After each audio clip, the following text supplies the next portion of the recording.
Wowie zowie, I am back. What the hecky am I here to do today? I went to Switzerland. I've been learning German for over 3 years now, and I am a French speaker. J'ai grandi ici au Canada, alors je parle français. Ben, pas tout le monde ici parle français, mais moi je parle français parce que je suis francophone. Sometimes you gotta prove yourself because people don't believe you. But you all believe Timothée Chalamet, don't you? Moi, je suis habitué au soleil de Marseille, pas de Saint-Tropez. It was really cool to go to Switzerland. That was my first time there. My family is of Swiss origin, but I am a Wies, and that is a very Swiss name. I'm just gonna go through my trip and tell you what it was like to be somewhere that speaks the languages that I know and I'm learning. So first we had a layover, so I'm gonna quickly talk about that because we had a layover in Dublin, and that was cool because that was my first time ever in that area. Yeah, so we stopped in Dublin and we actually had a pretty long layover, so we were able to, you know, hop out of the airport, take a bus. And the thing is, Dublin at 6:30 in the morning on a Saturday is not probably how they want you to remember the city. So everybody was still out from the night before.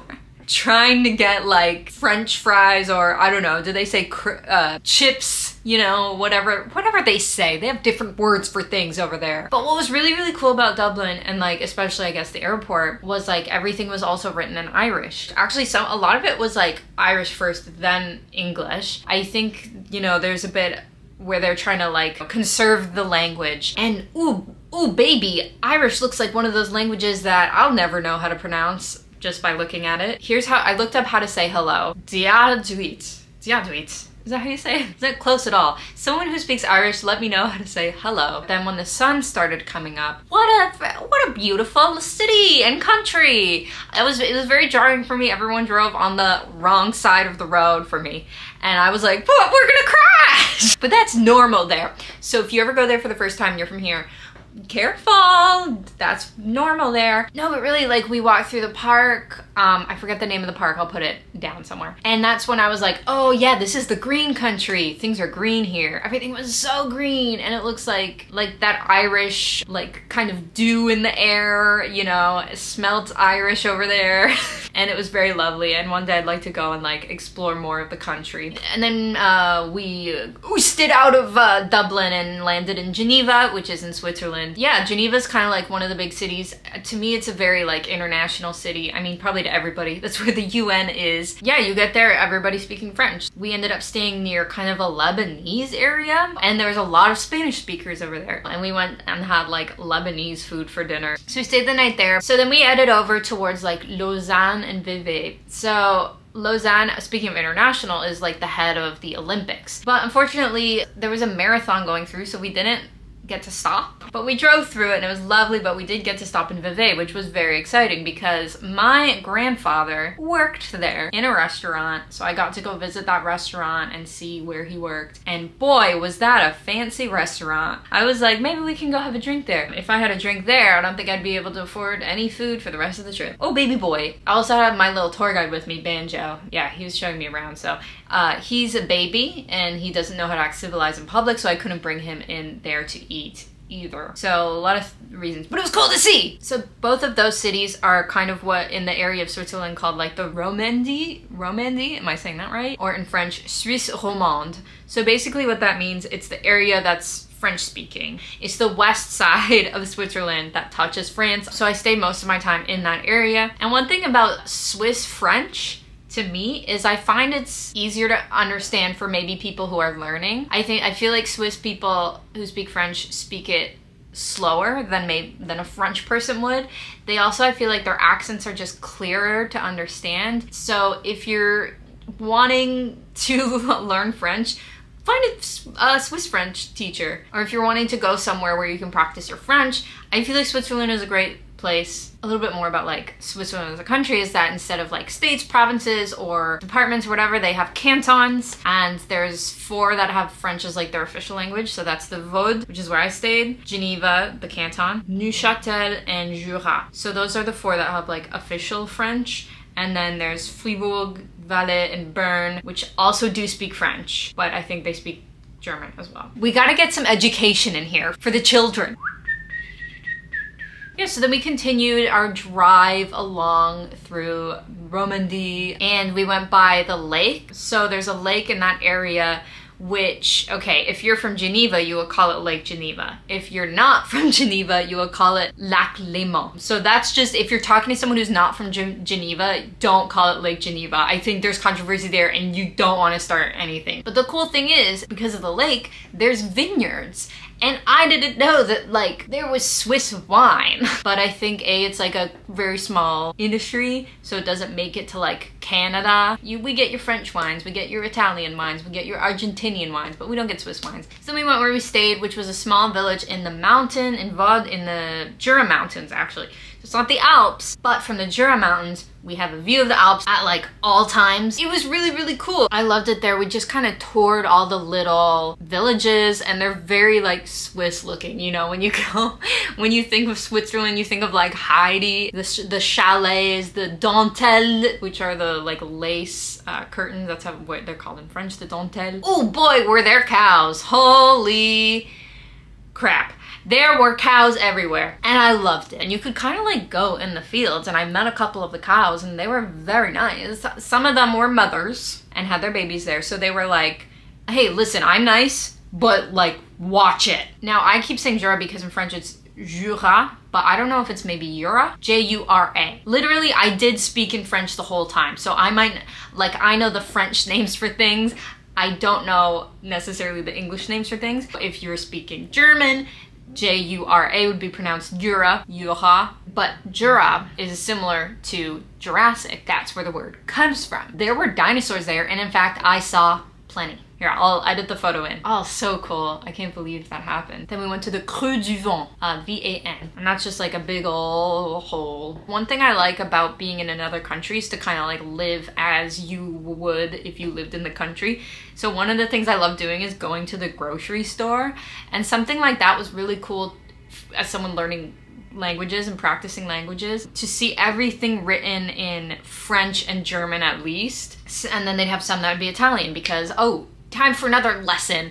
What are the 4 languages of Switzerland? I'll wait. Answer the question. So we already talked about some, obviously French, German, Italian, and of course, Romansh. Romansh, that's one of those mystery 4th languages that only a small group of people speak in Switzerland. I don't think they speak that language anywhere else in the world. It's in the Grisons, that's the 4th language, but I truly did not see that language on anything, on any signs or anything. It was like, I would see English before I saw that one. So that's how like rare it was. Okay, so one thing about Switzerland, we know about the chocolate, we know about the cheese, but did you know about the absinthe, baby? They do be making absinthe in Switzerland. And in fact, absinthe was banned in Switzerland for almost 100 years and only was legalized again in 2005. Cool! So we went to like a little museum and learned about that. And what was cool is like they had this like exhibit, I guess, with like testimonials,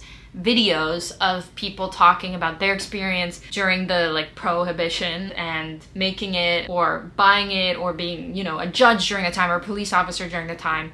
So that was really cool, but they were all speaking in French. And obviously I am fluent in French, sometimes because you're going to different rooms and you can sometimes hear the videos playing in the other room and it was hard to hear. But what was cool is they had German subtitles and I was pretty much like fully able to follow along with the German subtitles. And I was very, very proud of myself that I was able to like understand the context just from reading in German. Well, and also hearing vague French. I was really, really proud of myself for that, and that's all from Duolingo, baby. Thank you, Duolingo. One thing is they'll do a tour and then you have like a tasting, and they had one with, you could buy with 1 glass, like that was the image to show you it's 1 tasting, and then they had one you could buy with 2 or 3 glasses, and it was only 2 extra francs, and we were like, should we get the 1 or should we get the 3? We're like, okay, we'll go with the 1. So we do the 1, and they give you a full thing of absinthe. Like a full thing is like a shot, and then you fill it with water. It's so absinthe is like 90% alcohol. Maybe I'm exaggerating. Maybe it's like 70%, but still, that's a lot.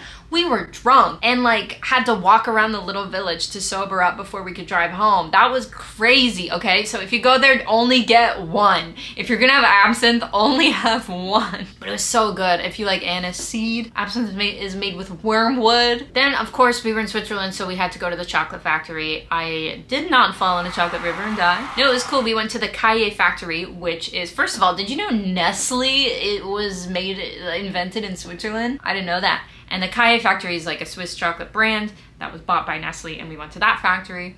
And it was cool. They had these little things instead of like a tour guide, it was like a phone, and you could pick your language. So if you're like, okay, I've been speaking French and German this whole time, I need a break, they'll have English for you. And yeah, you learn the history of chocolate and how the Europeans stole it, much like everything else. But the best part about it was the tasting. Ooh, baby, did they have a buffet for us to eat.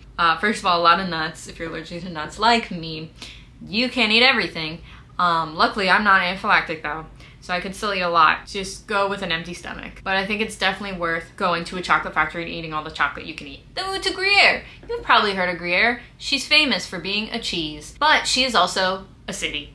And she's a cool city. It's like one of those small little ancient like walled-in cities, or at least like the old part. There's like the one part that is. Yeah, it's cool. It's where you get like a lot of souvenir shops, a lot of cool restaurants.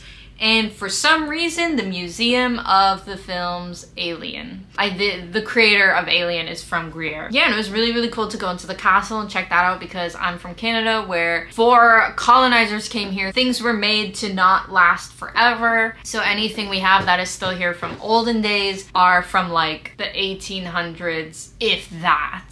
You know, you go to Switzerland, you see a castle that was made in like the 1400s, and that's cool for someone like me. And there's so much history there because it was repurposed, you know, it was originally a fort and then it was repurposed for like artists who lived there and painted it and made it look beautiful. And they had panels in French, German, and English. And of course from Gruyere, so I bought cheese.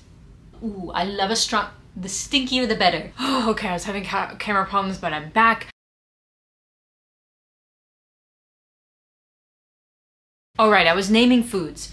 Croûte aux champignons, croûte au fromage. So yeah, a croûte is basically like a nice European piece of bread cooked in some kind of sauce with whatever topping. So a croûte aux champignons. Champignon means mushroom. So yeah, they make it with like a cream sauce. Lots of cows in Switzerland, turns out. So there, a lot of cream is involved and cheese. And a croûte au fromage, as we know, fromage means cheese. So I had a delicious one with Gruyere. Oh my god, I just realized I'm not wearing my glasses. My signature thing! And of course, when in Rome, we had fondue, the pizza of Switzerland. Ooh, I should go to Rome next. Give me money so I can go to Rome next. We did do have some kind of pizza thing. Ooh, I forget what it was called, but I ordered it in German.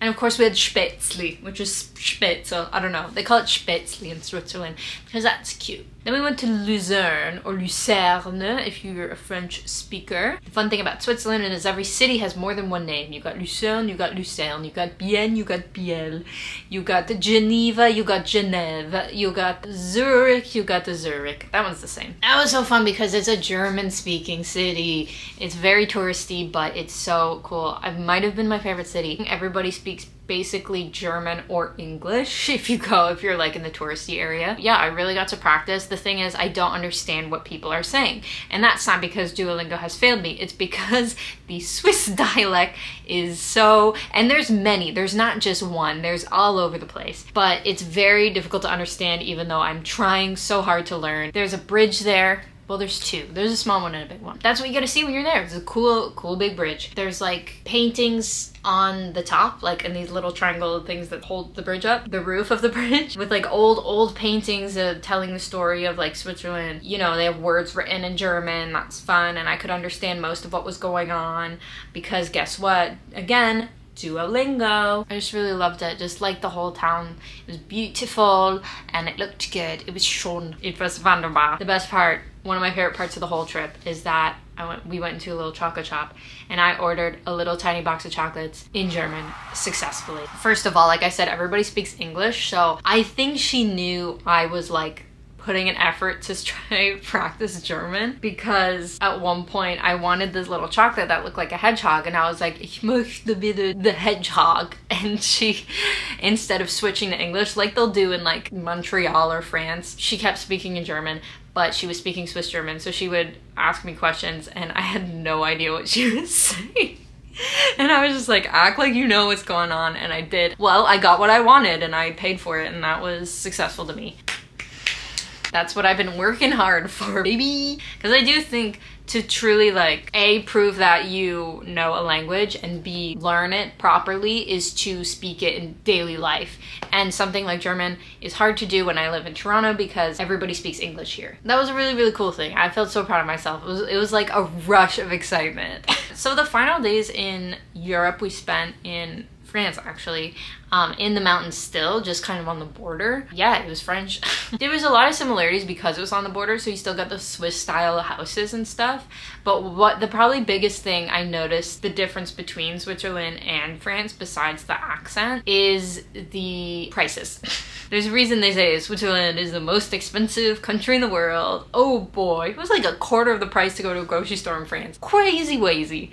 But they get paid better in Switzerland too. So there's that. And then we finished back in Geneva again and kind of got to tour the city a bit better. It was so nice. One thing that's cool if you're from Canada, or you know Canada well, we have a very famous restaurant here called Swiss Chalet. Why is it called that? Well, back a long time ago, they used to be designed to look like Swiss chalets. The food they serve is Canadian. It's chicken with French fries, you know? So I saw a restaurant at the airport in Geneva called Swiss Chalet, and I was like, wait a minute, and I looked on the menu, first thing I see is fondue. So that was a real Swiss chalet, not like the ones we have here. They didn't even have chalet sauce. They didn't have a little bowl of lemon juice you can wash your hands in after. How dare they?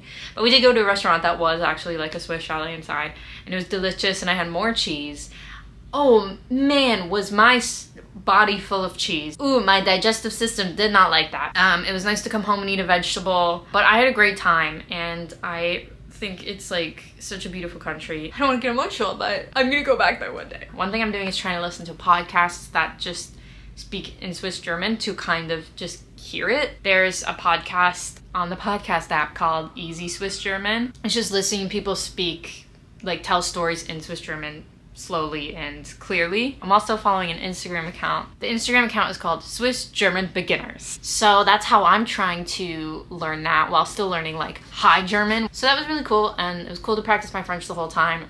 I always feel like when I go somewhere that speaks French, my French only gets better and better. Well, that's it. How do I, it's been a while. How do I do these again? I'm gonna say subscribe, like the video, give me a comment. Have you ever been to Switzerland? What was your experience like? Did you like it? Did you befriend a cow? Okay, leave a nice comment. Please leave it nice. I'm just a dumb idiot who's trying to have a good time. Bye everybody, have a good day. Tschüss. Auf Wiedersehen. Au revoir.